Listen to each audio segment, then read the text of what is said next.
مسئلہ تقدیر سب سے پہلے لغت اور اصطلاح کی بحث ہے. قدر عربی زبان کا یہ لفظ جو ہے یہ اسم کے طور پر بھی مستعمل ہے اور فعل کے طور پر بھی، اور اس کا صحیح ترین مفہوم اردو میں ادا کرنا مشکل ہے. انگریزی کا لفظ بہت اس کو آسانی سے واضح کرتا ہے. ویلیو، قدر، اس معنی میں اردو میں مستعمل ہے. قدر و قیمت، فلاں شے کی قدر و قیمت کیا ہے، قدر، ویلیو. اور جب فعل کی شکل میں یہ آئے گا تو ٹو ایویلیویٹ، کسی شے کی قدر کا تعین، کسی شے کی قدر و قیمت کو معین کرنا. اب یہ جب ثلاثی مجرد سے آتا ہے قدر یقدر، اس کے معنی ہوتے ہیں قادر ہونا، قابو یافتہ ہونا، کسی شے پر قابو یافتہ ہونا. اس سے اس میں فاعل قادر ہے، قادرن، قابو یافتہ، قدرت رکھنے والا. صفت مشبہ بنتی ہے قدیرن، اور اس میں فاعل اور صفت مشبہ میں فرق یہی ہے کہ جب وہ کیفیت فاعلی دائمی ہو جائے، مستقل ہو جائے، تو وہ صفت مشبہ کے درجے میں آ جاتی. اور یہی صرف ایک نقطے کے طور پر عرض کر رہا ہوں کہ ہمارے ہاں ایک لفظ تو بہت بڑی گالی ہے، عامر. عامر گالی ہے، حالانکہ یہ اس میں فاعل ہے. امیر اسی سے صفت مشبہ ہے اور اس کو ہم اچھے سنس میں استعمال کرتے ہیں. لیکن یہ کہ وہ عامر کے جو کا مفہوم جو ہے وہ جدید جو ہمارے تصورات ہیں، حقوق انسانی اور جمہوریت اور بندوں کی گنتی کرنا، بندوں کو گنا کرتے ہیں، تولا نہیں کرتے، اس کے حوالے سے عامر کا لفظ گالی بن گیا. حالانکہ امیر در حقیقت اسی سے صفت مشبہ ہے. اس سے مقدار، مفعال کے وزن پر اس میں آلہ بنا، وہ شے جس سے تعین ہوتا ہے مقدار کتنی ہے، 1 من ہے، 2 من ہے، 3 من ہے. اس کے حوالے سے بھی آپ کسی کی ایویلیویشن میں فائدہ حاصل کرتے. اور پھر اس کی جمع مقادیر ہے. یہ چونکہ آج کی حدیثوں میں بھی یہ لفظ آئے گا مقادیر کا، اسے یہاں نوٹ کر لیجئے. اب باب تفعیل سے ہے تقدیر. قدر یقدر تقدیرن، اس کے معنی ہے کسی شے کی مقادیر کی تعیین، مقداروں کا معین کر دینا، کسی شے کے لیے اندازہ معین کر دینا، اندازہ کرنا، یہ تقدیر ہے. چنانچہ آج میں نے جو 4 آیات ہیں ابتدائی، بلکہ میں نے ترتیب تو یہ رکھی تھی، ایک آیت سورہ تغابن کی، پھر 2 آیتیں سورہ حدید کی، اور پھر 4 آیتیں سورۃ الاعلیٰ کی. لیکن اب اس وقت بیان میں وہ جو تیسرے درجے میں، تیسرے نمبر پر بات آئی تھی وہ پہلے آ رہی ہے. اور ان میں مشترک یہ ہے کہ مسبحات شمار ہوتی ہیں، وہ بھی 5 مسبحات ہیں حدید سے شروع ہو کر. کیوں چینج کر رہے ہو اس کو آواز؟ پہلے ٹھیک تھی. وہ سورہ حدید سے سورہ تغابن تک مسبحات پہلی جو ہے وہاں اس مجموعے میں وہ سورہ حدید ہے، آخری تغابن. اور آخری پارے میں سبح اسم ربک الاعلی، اسی پہلی آیت سے اس کا نام ہے سورۃ الاعلی. سبح اسم ربک الاعلی الذی خلق فسوی والذی قدر فہدی. اللہ تعالیٰ کے 4 افعال کا تذکرہ یہاں آ رہا ہے. سبح اسم ربک الاعلی، اپنے اس رب کے نام کی تسبیح کرو جو بلند و بالا ہے، سب سے اونچا ہے. لیکن اب اس کے بعد 4 افعال ہیں. الذی خلق فسوی، وہ ہستی کے جس نے پہلے پیدا کیا پھر تسویہ کیا، اس کا تخلیق اور تسویہ. تخلیق کسی شے کا سٹرکچر بنا دینا، ہیولہ بنا دینا، ہیولہ سٹرکچر. اور پھر اس کے بعد تسویہ ہے اس کو سنوارنا، درست کرنا، اس کی آرائش، زیبائش، آرکیٹیکچرل ٹچز جس کو ہم کہتے ہیں. تو اللہ تعالیٰ کی تخلیق کے بھی یہ 2 مرحلے ہیں، الذی خلق فسوی والذی قدر. تیسرا مرحلہ ہے ہر شے کا ایک اندازہ معین کر دیا ہے. یہ اس کی تقدیر ہے. کس معنی میں؟ ایک تقدیر ہے نو کی. انسان اگرچہ اشرف المخلوقات ہے لیکن اڑ نہیں سکتا. مچھر فقیر ترین مخلوقات میں سے ہے، مکھی اڑ رہی ہے. یہ اس کی تقدیر نوعی ہے. ہر سپیشیز کے لیے اللہ نے ایک اندازہ مقرر کر دیا، اس سے وہ باہر نہیں جاتا. ہر چیز کے لیے لمٹس، ہر چیز کے اندازے. تو اس انداز میں نے ایک مثال دی، زیادہ کا وقت نہیں ہے اس وقت. تو پہلے ہے تخلیق، پھر ہے تسویہ، والذی قدر، پھر ہر شے کے اندازے معین کر دیے. والذی قدر فہدا، پھر راستہ کھول دیا، ہدایت دے دی، اب چلو. اب اس میں اپنی جولان گاہ ہے، اس میں اپنی نیکی یا جو بھی بدی تمہارے اندر ہے اس کو بروئے کار لاؤ. آئے یہ گوئے ہے اور یہ میدان گوئے ہے، تمہاری یہ لیمیٹیشنز ہیں، یہ شاکلہ ہے، یہ تو معین ہے. لیکن یہ ہم نے میدان کھول دیا ہے. اپنے اس شاکلہ کے اندر اندر جتنی کچھ بھی تم نیکی کما سکو کماؤ، یا جو بدی کے انبار اپنے کندھوں پر لادنے اٹھا دو. تو یہ چار الفاظ ذہن میں رکھیے. یہاں تقدیر قدر، سبح اسم ربک الاعلی الذی خلق فسوی والذی قدر فہدی والذی اخرج المرعی. وہ اب آگے بات لمبی چلے گی. تو یہ لغت اور اصطلاح کی بحث یہاں ختم ہوئی.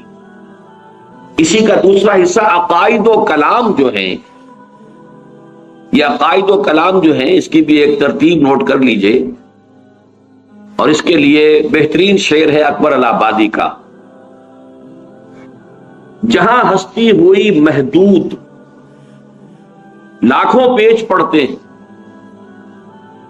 عقیدہ عقل منطق سب کے سب آپس میں لڑتے ہیں. ایک ہستی لامحدود ہے اللہ، ایک ہستی محدود ہے. وہ محدود مائکروسکوپک بھی ہو سکتی ہے، الٹرا مائکروسکوپک بھی ہو سکتی ہے محدود، وہ محدود کائنات بھی ہو سکتی ہے.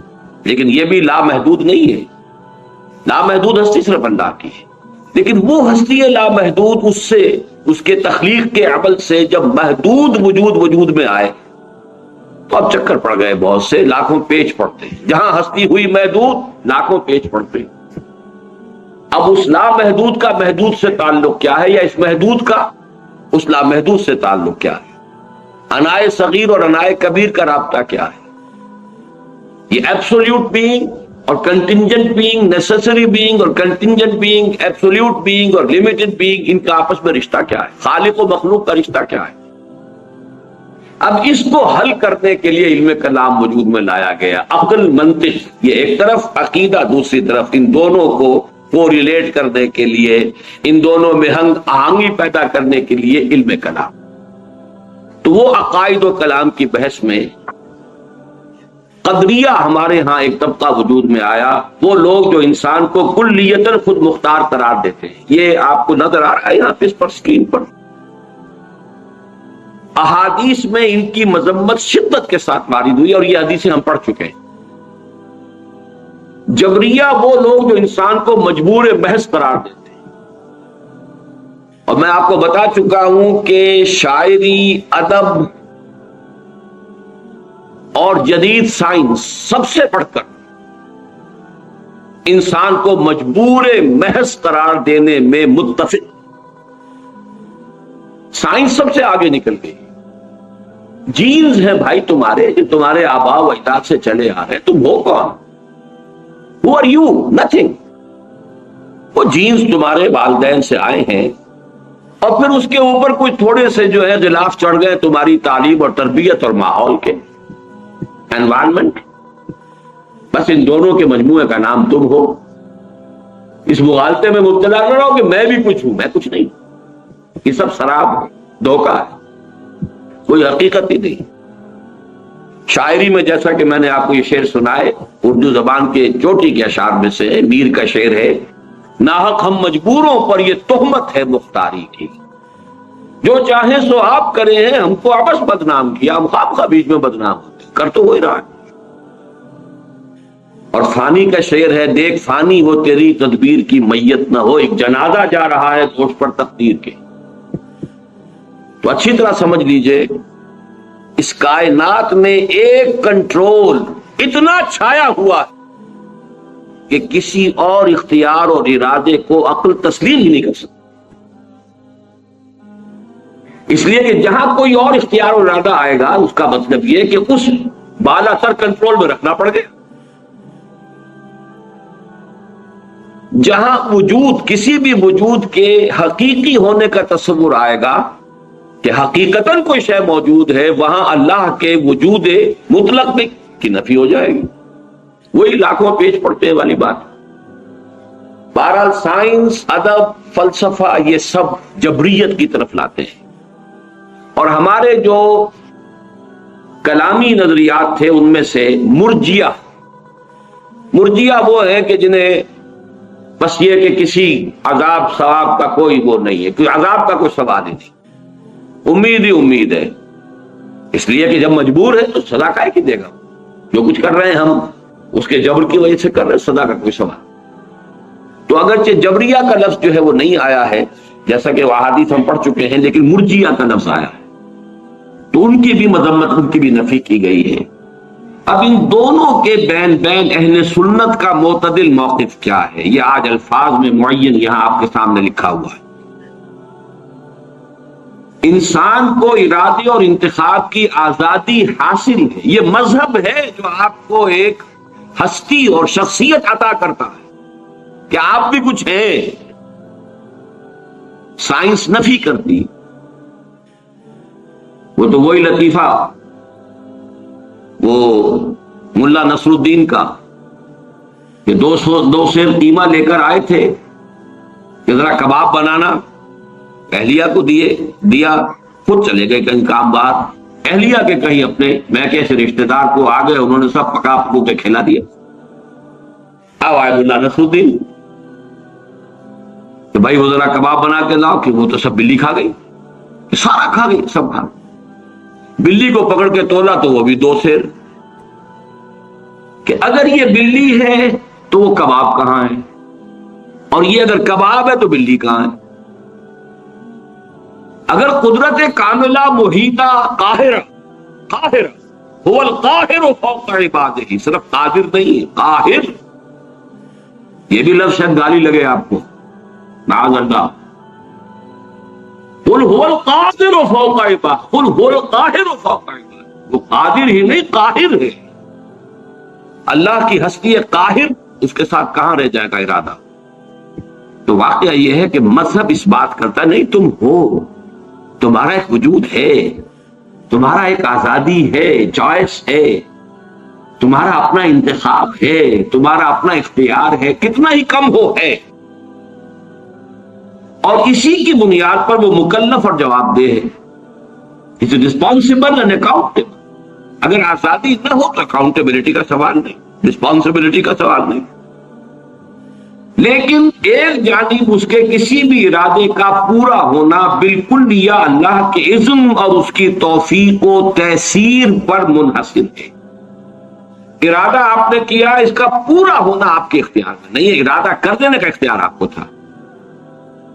اب ظاہر بات ہے کہ اس میں نہ معلوم کتنے فیکٹرز ہوں گے. There's many a slip between the cup and the lip. ارادہ تو آپ نے کیا ہے، خارجی عوامل ہو سکتے ہیں، مادی عوامل ہو سکتے ہیں. کوئی شخص طاق میں بیٹھا ہوا ہے کہ آپ کا ارادہ پورا نہ ہونے دے، کوئی اور قوت ہے کہ جو رکاوٹ ڈال رہی ہے. اور سب سے اوپر یہ کہ اللہ کا اذن نہیں، اللہ کی تیسیر نہیں، اللہ کی توفیق نہیں، تو یہ وجود میں آ ہی نہیں سکتا. گویا انسان صرف کاسب اعمال ہے، خالق اعمال نہیں ہے. یہ الفاظ ہیں کہ جو اہل سنت کے اعتبار سے بہت اہم ہے. کسب ہے کمائی. میں نے نیکی کا ارادہ کیا، بس میری کمائی ہو گئی. اب نیکی کا یہ ارادہ پورا ہو، یہ اللہ کے اذن پر، تیسیر پر، تائید پر، توفیق پر، حالات کی موافقت پر، عناصر کی موافقت پر. اور یہ عناصر یہ بھی اللہ کے قبضہ قدرت میں دار و مدار اس پر. تو اعمال کا خلق ہونا، واللہ خلقکم وما تعملون، اللہ ہی نے تمہیں بھی پیدا کیا ہے، تمہارے اعمال کو بھی پیدا کیا. تم اپنے اعمال کے خالق نہیں، لیکن چونکہ اس میں ابتدائی ارادہ تمہارا تھا، ابتدائی جو ہے چوائس تمہارا تھا، کاسب ہو گئے ہو، نیکی تم نے کما لی، یا بدی کا جو بھی ہے تمہارے اوپر وبال آ جائے گا۔ اور دوسری جانب انسان کے کسب کی جولان گاہ اس کی خلقت اور جبلت اور تعلیم و تربیت سے وجود میں آنے والے شاکرہ کے دائرے میں محدود ہے، یعنی آپ نے چوائس بھی کیا، اللہ کا اذن بھی آ گیا، اس سب کے باوجود اللہ نے آپ کے گرد جو ایک شاکلہ بنا رکھا ہے، آپ اس سے نہیں نکل سکے گے، وہ شاکلہ مستقل ہے۔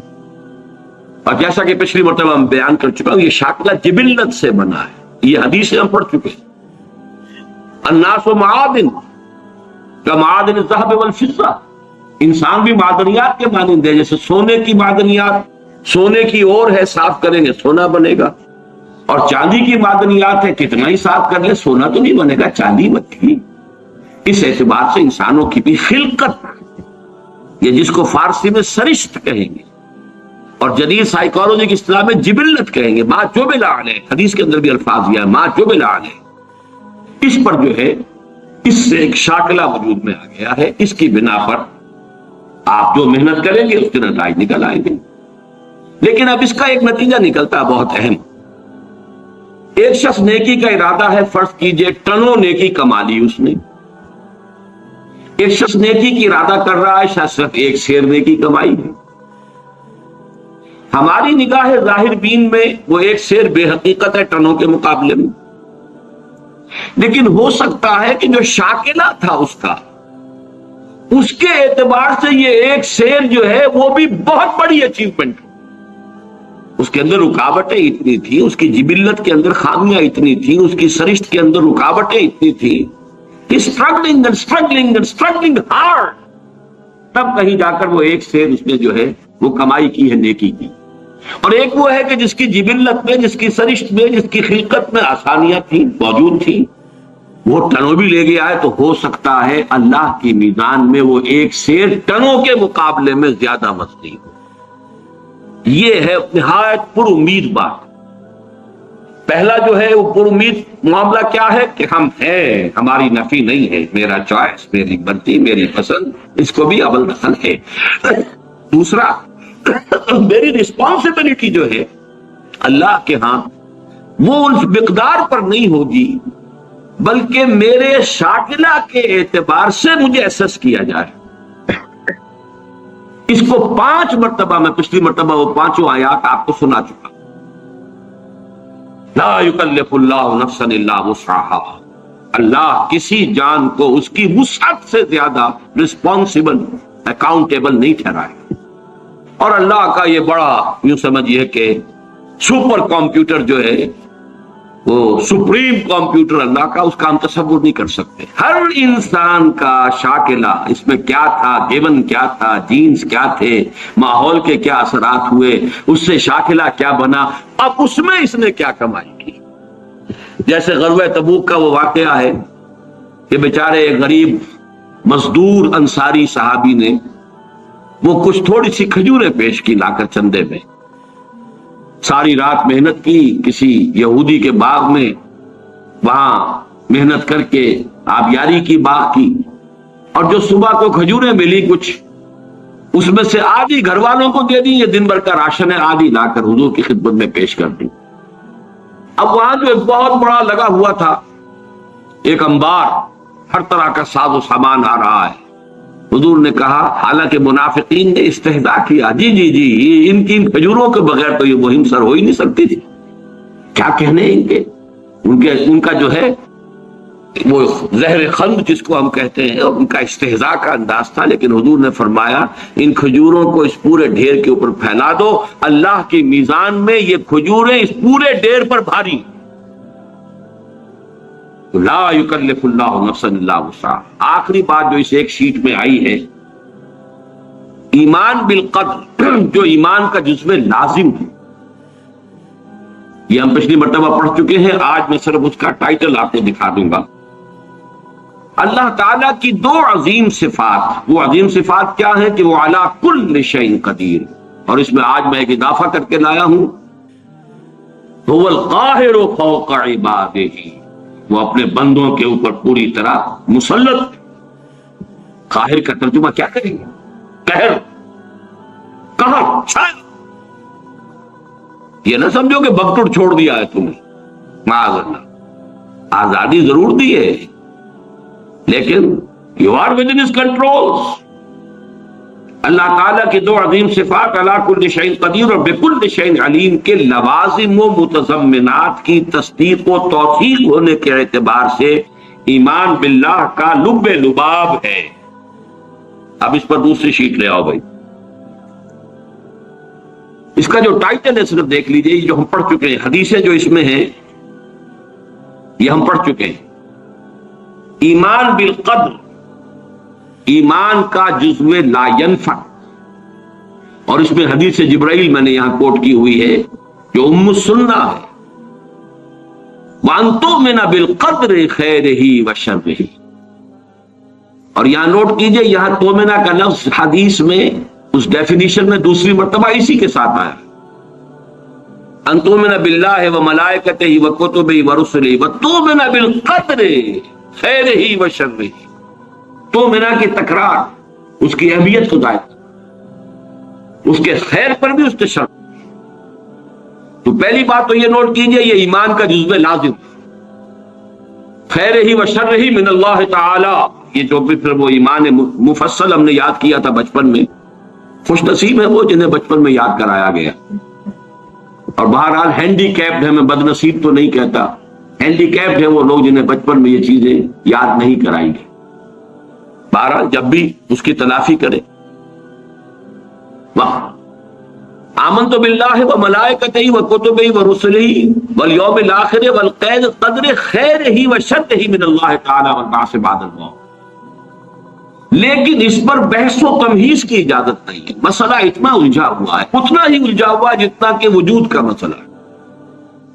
وحدت الوجود اور وحدت الشہود، اور یہ مسئلہ لا ینحل، اس لیے کہ ایک وجود مطلق ہے، ایک وجود لامحدود ہے، ایک وجود محدود ہے. ایک حادث ہے، ایک ازلی ہے، ابدی ہے، دائم ہے، قائم ہے. ایک حادث ہے اور فانی ہے.